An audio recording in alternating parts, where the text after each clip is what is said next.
Ang powderized na malunggay na pinatuyo sa hangin sa loob ng bahay.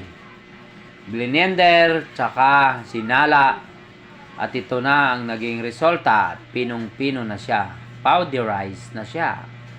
Napakaganda ito sa ating kalusugan, sa ating katawan. Maraming benepisyo makukuha dito. Isang natural na herbal na gawa sa malunggay. Isang tsaa. Kikita natin. Yan o. Tignan mo o. Ang tsaa ko ay gawa sa malunggay. Yan. Kulay verde.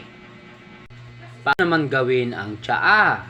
Isang kutsaritang powderized na malunggay, lagyan ng isang kumukulong tubig at hayaan ng mga 5 minuto na nakababad sa mainit na tubig para maluto yung malunggay.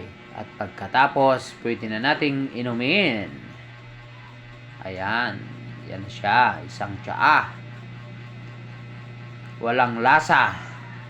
Walang lasa kang hindi magugustuhan sapagkat napakaganda. Napakasarap. Pwede mo siyang lalagyan ng honey bago mo siya inumin. Maraming benepisyo ang makukuha sa malunggay. Kaya siya tinawag na wonder herb ang malunggay. Kaya ano pang hinihintay nyo? Gawin nyo na ang ginawa ko. Kapatid, kung ikaw ay acidic, ito na ang gawin mong alternatibong kape. Maganda rin itong pangpatulog sa gabi. Kaya, try mo na. Narito ang mga benepisyong makukuha sa malunggay o moringa powder.